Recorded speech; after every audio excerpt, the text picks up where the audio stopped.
Anda masih bersama kami di Detak Kepri Malam, saudara seiring berjalannya tahapan Pilkada Batam. Banyak kejutan yang sebelumnya tidak terbayangkan banyak pihak. Salah satunya adalah dukungan terhadap bakal calon yang akan diusung oleh partai politik dalam pemilu kepala daerah nanti. Untuk membahas hal tersebut, kita telah tersambung melalui Zoom dengan Bung Robi Patria, pengamat politik Kepulauan Riau. Selamat malam Bung Robi, saya Putri dari Batam TV. Ya, selamat malam Mbak Putri. Ya, Bu Robi, melihat fakta hari ini, Absakar Ahmad telah mengantongi dukungan dari Partai Gerindra, PKB, P3, dan Partai Golkar. Dan terakhir telah beredar surat mandat dari Partai Nasdem. Masih ada beberapa partai besar yang belum bersikap. Jika melihat ideologi dan rekam jejak partai, kira-kira partai-partai yang belum bersikap tersebut akan berlabuh kemana, Bu Robi? Ya, pertama untuk mendaftar di KPU Kota Batam itu kan 20% dari 50 kursi. Artinya cukup 10 kursi bisa mendaftar ya untuk menjadi calon di Pilkada 2024. Ya, mungkin saja bagi Amsakar eh, bergabungnya Nasdem, kemudian Gerindra, Golkar, P3 PKB itu koalisinya agak besar dibandingkan dengan calon yang satu lagi yaitu Ibu Marlin Agustina. Nah, masih ada partai yang tersisa yaitu PDIP, PKS, Hanura, Demokrat, PAN, PSI. Nah, itu juga eh, bisa mencalonkan atau misalnya cukup PDIP dengan PKS, saya kira juga sudah bisa untuk eh, Marlin menggunakan partai itu. Tapi kalau misalnya terjadi blocking partai, ya artinya tidak ada pilkada di Kota Batam gitu ya. Tapi saya tidak yakin itu akan terjadi karena masih banyak partai yang tersisa di kursi DPRD Kota Batam untuk digunakan Haji Hajah Marlin Agustina maupun Jabriden untuk berlayar di KPU Kota Batam seperti itu.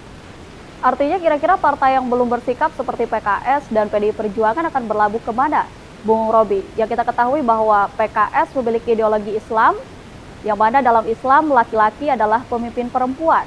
Sedangkan PDI Perjuangan adalah partai nasionalis, yang mana rekam jejaknya di Batam belum pernah mendukung Rudi dalam pilkada. Ya, dalam politik itu sebelum mereka mendaftar di KPU itu bisa saja terjadi perubahan ya, perubahan pencabutan dukungan dan itu pernah terjadi di Kabupaten Bintan. PDI tiba-tiba mengalihkan dukungan. Nah, begitu juga dengan PKS. Nah, PKS saya kira lebih cenderung ke Marlin Agustina karena Muhammad Rudi saya kira juga sebagai kingmaker di Kepulauan Riau dan di daerah tingkat 2. Misalnya kita bisa membayangkan akan terjadi duet antara di Tanjung Pinang ya, itu Rahma dengan wakil dari PKS. Di Natuna misalnya Iskandar didukung oleh Muhammad Rudi dengan Nasdemnya. Nah, ini akan terjadi banyak daerah di Kepri itu PKS berkoalisi dengan Nasdem. Nah, di Kota Batam bisa saja tidak sama, yaitu antara PKS tidak bersama dengan Nasdem di Kota Batam. Itu bisa saja terjadi.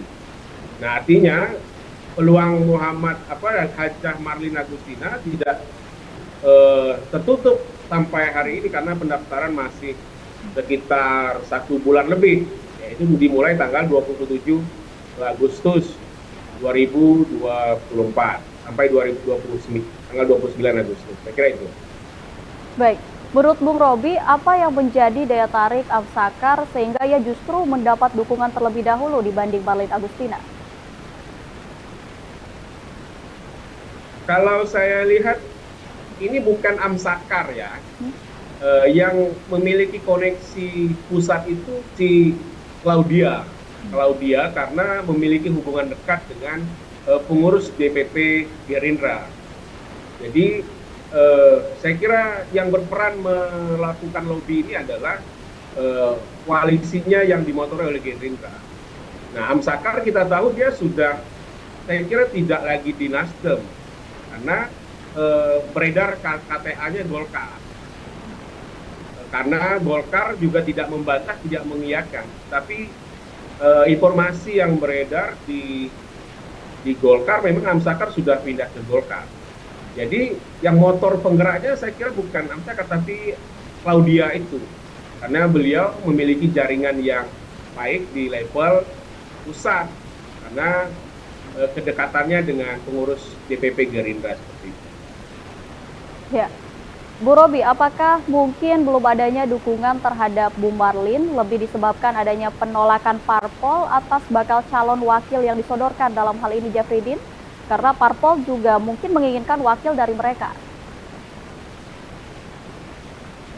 Ya, ini akan menarik ya, karena misalnya kalau misalnya Bu Marlin ingin sama PKS, lalu PKS menyodorkan wakilnya, ya bisa saja pilihannya sekarang disurvei siapa yang kira-kira populer dari PKS. Nah, misalnya PKS mengotot apa tidak mau misalnya dengan Jafridin, itu kan masih ada upaya lain, misalnya PDIP. PDIP bagaimana? Apakah ingin wakil atau ingin mengusung saja tapi tidak menitipkan kadernya? Nah, inilah terjadi negosiasi antara parpol besar, dua parpol besar ini, PKS dan PDIP. Apakah keduanya ingin tetap mengirim wakil kader menjadi wakil Marlin atau melepas begitu saja? Karena ini akan terjadi tarik-menarik atau tawar-menawar. Begitu juga misalnya PDIP dengan Nasdem di Natuna ya. Misalnya komunikasi Haji Muhammad Rudi dengan Wan Siswandi juga baik. Begitu juga dengan di Anambas. Nah, saya kira dua partai ini tidak akan membiarkan demokrasi, ya tidak ada pencalonan lain, kira-kira itu. Adalah idealisme ke partai ini untuk membuat pesta demokrasi di Batam itu terjadi. Jangan sampai mereka mengambil tidak punya visi untuk membangun kota dengan menitipkan misalnya, ya sudahlah kita jadikan kota kosong gitu ya. Kota kosong pun belum tentu menang gitu ya. Dan itu terjadi di beberapa daerah. Nah, saya kira untuk mencapai kota kosong itu bukan perkara yang mudah, tapi hampir tidak mungkin kalau masih partai yang tersisa masih banyak. Kecuali partainya sudah tinggal 2 atau 1 ya. Saya kira itu. Ya, dalam Pilpres lalu tiba-tiba Bu Marlin menyeberang, Bung Robi, keluar dari Nasdem kemudian masuk lingkaran Gerindra. Menurut Anda saat itu Bu Marlin ingin merapat agar didukung Gerindra untuk maju Pilkada Batam atau ada hal lain? Ya, kalau upaya langkah politiknya kan bisa terbaca seperti itu. Nah, peta politik itu berubah ketika muncul Claudia itu.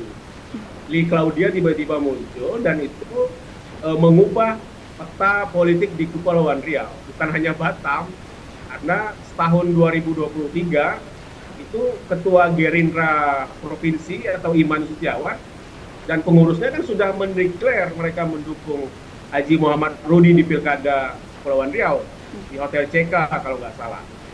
Ya kan? Nah, itu kan artinya apa? Ada hubungan yang mesra antara Iman Setiawan sebagai Ketua DPD Provinsi dengan Muhammad Rudi sebagai Ketua DPW Nasdem.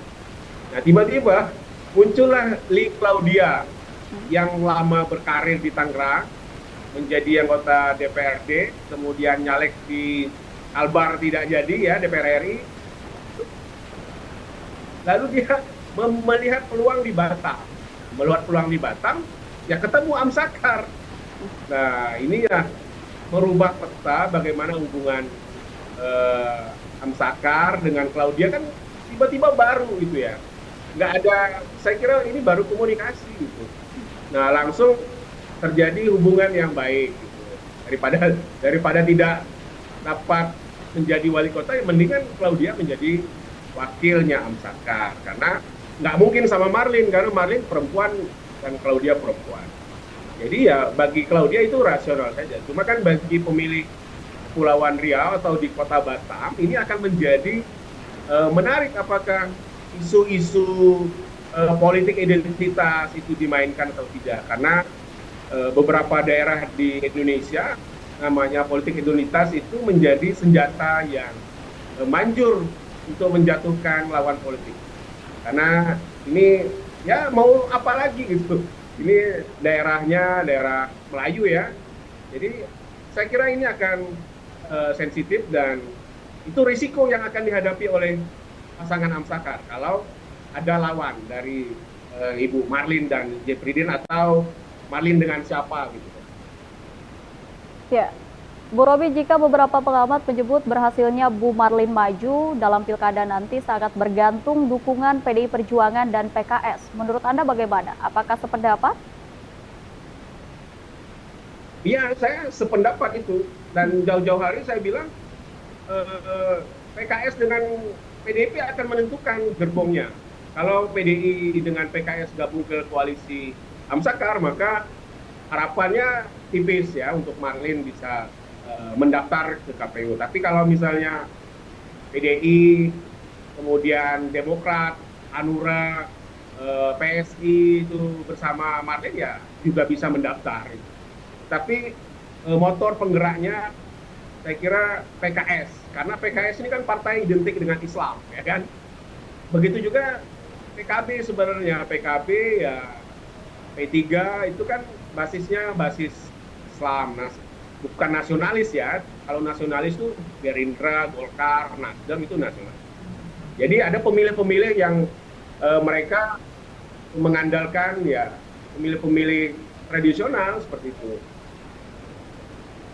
Ya, Bung Robi, tapi apakah mungkin PKS dan PDI Perjuangan akan memberikan dukungan terhadap Bu Marlin jika wakil yang dipilih bukan kader partai? Nah, inilah terjadi namanya negosiasi, win-win solution antara dua partai ini. Kan nggak mungkin misalnya PDI maksa kadernya, kemudian PKS maksa kader, kan juga nggak mungkin. Tapi bagaimana misalnya kedua partai ini memberikan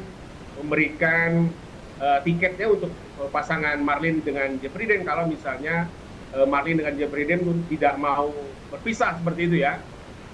Jadi ini terjadi negosiasi apa yang nilai keuntungan yang diperoleh PDIP atau PKS nantinya. Misalnya bisa saja negosiasinya udah kami didukung di daerah dapil mana seperti itu ya, bisa saja terjadi asas manfaat seperti itu. Ya, sulit karena tidak? Ini kan memang detik-detik akhir ya menentukan sekali apa PKS bergabung dengan koalisi besarnya Golkar dengan Zakar yang dimotori Gerindra atau ya mereka membuat jalur tersendiri. Nah, PDIP sebagai partai oposisi di pusat kan ini kan koalisinya koalisi Kim versus ya oposisi yaitu PDIP dengan PKS.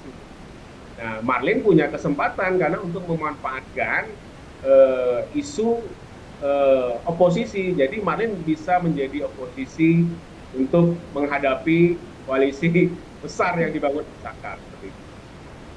Ya. Bu Robi, ada isu yang beredar Pak Rudi memiliki senjata pamungkas agar Bu Marlin mendapat kendaraan di Pilkada Batam. Yakni Pak Rudi akan bersedia menjadi calon wakil gubernur mendampingi Pak Ansar.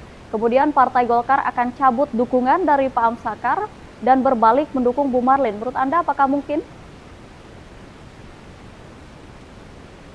Ya, itu kan saya kira skenario akhir lah ya. Kalau misalnya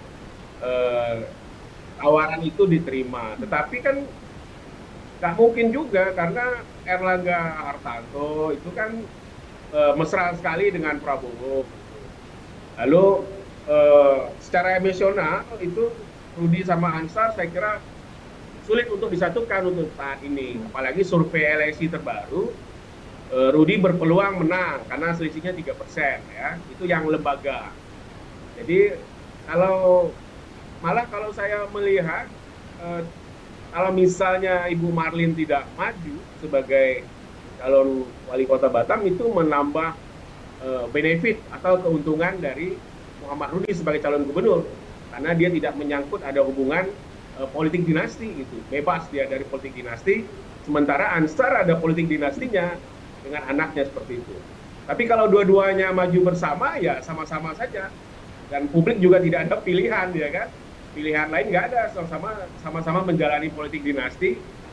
Jadi kalau Marlin tidak dapat maju itu malah merugikan Ansar, saya kira. Karena Ansar akan lebih negatifnya lebih nampak dibandingkan Muhammad Rudi. Ya, Bu Robi, apa alasan mendasar agar Rudi dan Ansar bisa dipersatukan? Kalau saya kira, saya mengikuti pergerakan Haji Muhammad Rudi sejak tahun 2021 ya. Ketika hubungan Ansar sama Marlin itu tidak rapat lagi. Pertama, secara sosiologis gitu, Rudi nggak mungkin gitu mengalami nasib yang sama dengan Marlin kalau menjadi wakilnya Ansar. Kalau itu mempertahankan ego pribadi ya. Tetapi dalam politik itu kan bisa saja terjadi. Tetapi kemungkinannya sangat kecil kalau saya melihat Rudi akan mengalah menjadi wakil. Kedua, ini masalah Rudi itu lebih senior daripada Ansar. Umurnya lebih tua daripada Ansar. Kalau Rudi menjadi wakil, dia harus menunggu 5 tahun lagi untuk menjadi calon gubernur. Nah, itu persoalannya kita nggak tahu umur seseorang. Apakah bisa memastikan 5 tahun bisa hidup, kan tidak. Nah, inilah momentum ketika dia sukses membangun Batam, mengalahkan Ansar membangun Bintan, itu menjadi value added bagi Muhammad Rudi. Dan sesuai tagline yang dia pasang di baliho itu, sukses membangun Batam, saatnya membangun Kepri gitu. Yang ketiga gitu ya, Rudi itu sudah mendapatkan rekomendasi dari Partai Nasdem. Nah, dengan rekomendasi Partai Nasdem ya sudah, pertempuran itu akan segera dimulai, dan beberapa partai lain. Nah, yang keempat, secara elektabilitas, popularitas, nah sekarang terbukti dia bisa mengalahkan Ansar walaupun selisihnya 3%, tetapi secara teorinya incumbent itu harusnya menang dari pendatang baru.